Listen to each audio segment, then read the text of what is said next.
I'm just hearing about these mutated ticks we have in the United States now. Supposedly they're from Moscow, I've heard. And these things will literally come after you. I watched a video of one on the ground, and this thing ran to this guy's legs. I mean, we have enough problems. Now they want to use this bioweapon against us. And yeah, I didn't know they can run. Yeah, they can. Hey, I mean, they can't run fast, but yeah, when they know they near you, yeah, they get to crawling faster. You see? It's gonna let this finish playing. And another thing, you don't see these six-pack brags. You don't see them doing nothing about what these rich people are doing. These rich people doing all type of madness, poisoning the water, building wells, all in alleged conservation zones, absorbing all the water from under the earth, putting benzene in the water from the AI data centers having to use so much damn water. Everything is just being utterly destroyed by this man. But you got people running around saying that the Lord is going to save them. Okay, let's keep going. We had Lyme disease. And like we said before in the other video, they've been dropping off boxes of these things on large farms across the United States. But why would they want to wreak havoc on people's lives, livestock, and people's health? That's the part I can't figure out. Why would anybody want to do this to us? We have enough problems. Bioweapons and insects. If you think about it, it's ingenious. It's a remarkable idea that they could do that. They could fill these things full of diseases and toxins and release them into the wild where they could infect animals, wild animals, domestic animals, humans, children, anything with a heartbeat, basically. Yeah, I just found out about this. So we have mutated ticks from Moscow. But who released them? Was it the United States, or was it some other country that dropped them out of an airplane and they landed and they just started crawling everywhere? Does anybody know, where did these mutated ticks come from? Leave it in the comments and let me know what's going on. Is this real? Is it just a made-up TikTok story? Someone enlighten me, please. I want to know what's going on with these ticks. Are they mutated, or what's going on? Are they regular ticks? I have no idea. Ticks. Well, let's see. Okay, let's see where they're coming from. And look at this. Before I play this video, it say yes, ticks are highly adaptable and can survive in water for extended periods. They do not swim, but they can withstand complete submersion for 2 to 3 days, and sometimes even longer without drowning. You see? This is crazy. All right? They say trying to drown them is not an effective tool.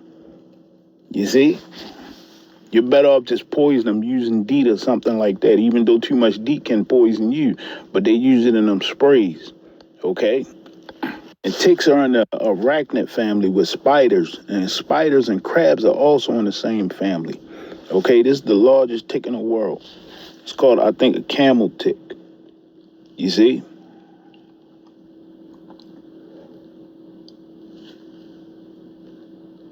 And I typed in ticks in the U.S. and look at what it says. Common U.S. tick species and locations. Over 90 species of ticks exist in the U.S., but 5 of the primary culprits behind human bites and disease. And it's the blackleg tick, the Lone Star tick, American dog tick, Rocky Mountain wood tick, and the brown dog tick. You see? And I like dogs. I get it. I like dogs. But hey, if they're going to be spreading these damn ticks around, like in that video, the lady said her mother had 8 ticks on her. That is scary. Okay? Now I'm going to show you why I'm bringing this up. And it say they're responsible for 90% of all vector-borne diseases in the U.S. They're active from early spring through fall and can transmit illnesses like Lyme disease and Rocky Mountain spotted fever. When I was younger, a buddy of mine, one of his family members got that Rocky Mountain spotted fever, and it messed him up pretty bad. All right. So yeah, let's keep going.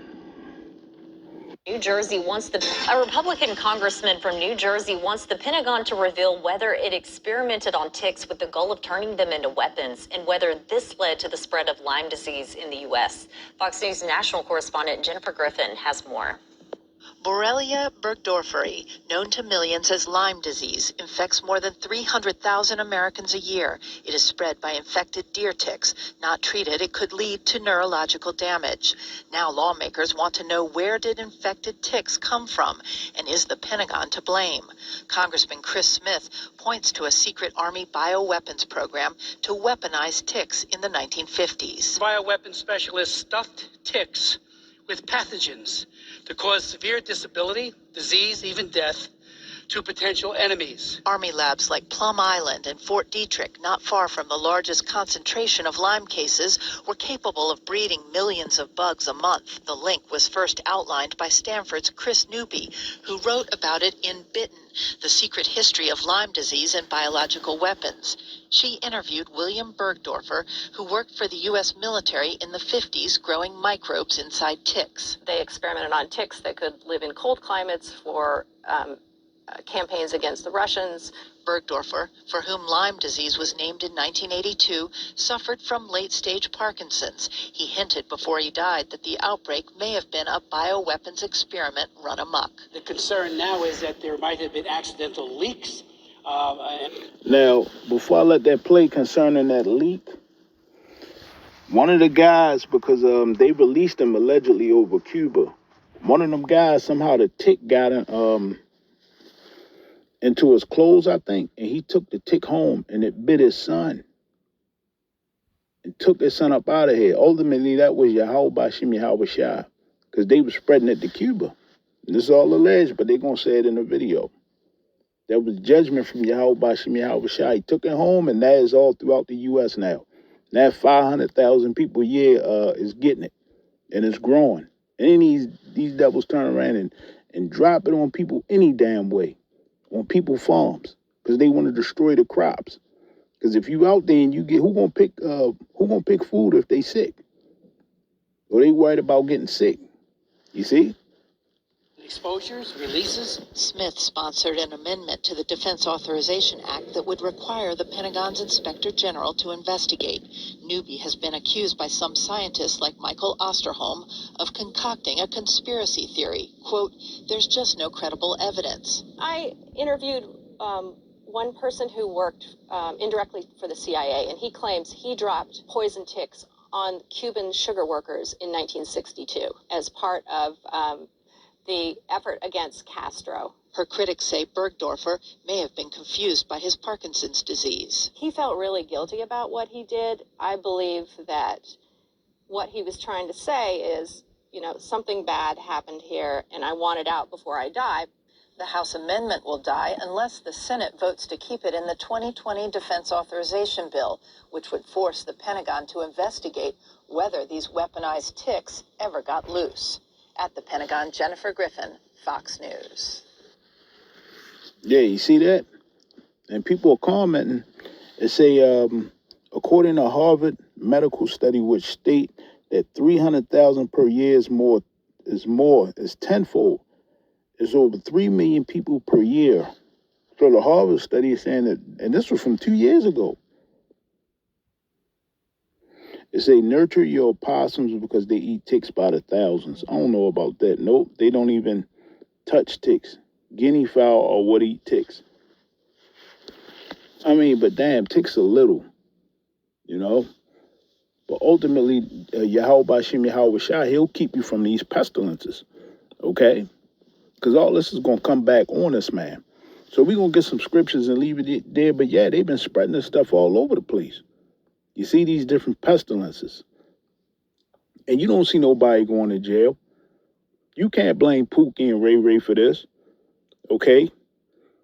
You can't say, oh, well, I'm fatigued because of Big Keisha and Big Tammy, why you got these globalists and you're supposedly smartest people in the world out here spreading it on purpose. Like this is a James Bond movie or something. Okay? But this is Hashatan in the flesh. We told you. You see that? So we're going to get some scriptures and leave it there, Jake.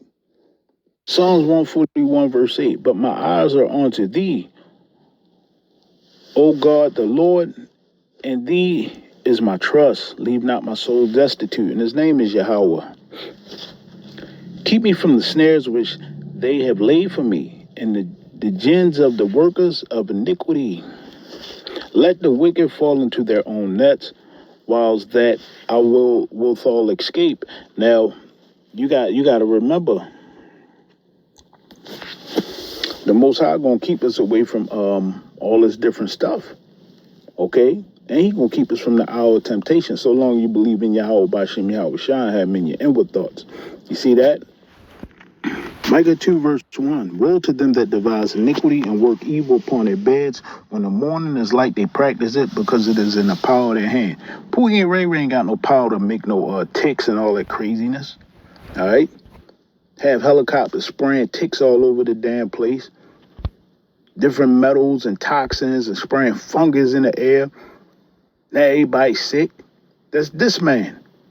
And they cover fields and take them by violence, and houses and take them away, so they oppress a man and his house, even a man and his heritage. Oh, and because of these data centers, they can take your house and your property now. Okay? You see that? So yeah, this thing is spreading. This man is Satan in the flesh. Get one more scripture and leave it there. Psalms 7 verse 15, it's the NLT. They dig a deep pit to trap others, then fall into it themselves. The trouble they make for others backfires on them. The violence they plan falls on their own heads. I will thank the Lord because he is just. I will sing praise to the name of the Lord, Yahweh Bashem Yahweh Shai. We're going to leave it there, Jake. I'll see you again real soon. Shalom.